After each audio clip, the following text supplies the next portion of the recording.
Hopi people claim that we have destroyed the world 3 times before and we're about to do it again. Hopi are one of the oldest known tribes in North America. They're located in Arizona to this day. They call themselves the peaceful people and the keepers of this prophecy. The Hopi even know how the world ended the other 3 times. The first time it was from fire, so probably a solar flare or an asteroid like the dinosaurs. The second time was the Ice Age, so the Ice Age. The third time would have been from a global flood like Noah's flood or Atlantis sinking. How they know this, I don't know. Hopi people claim that each time there would be a few survivors to restart humanity. Why were the Hopi chosen to remember all the past events and carry on these warnings? Well, probably because the rest of us can't even remember our own passwords, let alone planetary cycles. So the Hopi went to the US government to try and tell them the 9 signs to look out for before the world comes to an end. And the US government said, shh, you're ruining the vibe, dude. Like, chill out. It took 40 years until they could speak at the UN and tell them the 9 signs of the prophecy being fulfilled. Here's what got me is some people are saying it's a little bit too late, that we've already had 8 signs fulfilled of the 9. Honestly, some people are saying the 9th sign has already showed up right there on your screen. Hopi warned us with not 1, not 2 prophecies, but 9 separate prophecies of what was to come before the world would end, or at least this world. Now, most of them have already come true and nobody is talking about it. Like I said in my last video, the Hopi are a Native American tribe from Southwest United States, and they have been passing these prophecies down through oral tradition for years and years and years, way before TV, TikTok, YouTube, all of that. Honestly, they kind of nailed the 20th century. Let's do a rapid fire breakdown. Prophecy number 1 is that white-skinned men would come and take land, colonizers. Number 2 is spinning wheels would fill the land, wagons. Prophecy number 3 was that beasts with long horns would arrive, cattle. Prophecy number 4 was that spider webs would cross the land, telephone lines, internet. This one always gets me. Prophecy number 5, stone rivers will cross the land. Highways, interstates, roads in general. Prophecy 7 is probably my favorite because it says youth with long hair will return to indigenous wisdom.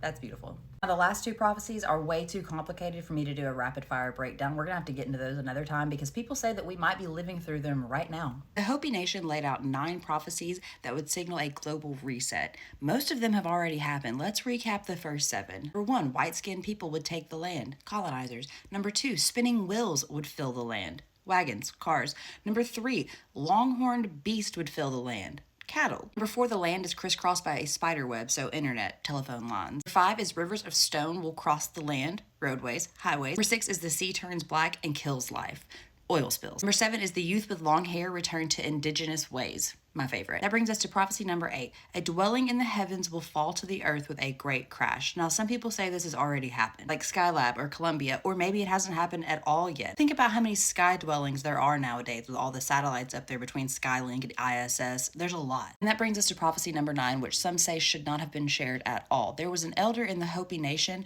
that left and went and shared this prophecy with the public, especially this guy named Frank Waters, who wrote a book in 1963. He published Book of the Hopi, and that's the only reason we know about this prophecy. I'll tell you what the prophecy is, but please keep in mind, unlike the other prophecies I have shared with you, this one does not come from oral tradition. This one comes from a book that Frank Waters wrote. My prophecy says, when the blue star Kachina dances in the plaza and removes his mask, the great purification will begin. Now, Frank interpreted this as a cosmic event, a reset, an ending of this world and a beginning of the 5th world. What is the blue star Kachina, and what does it mean by remove his mask?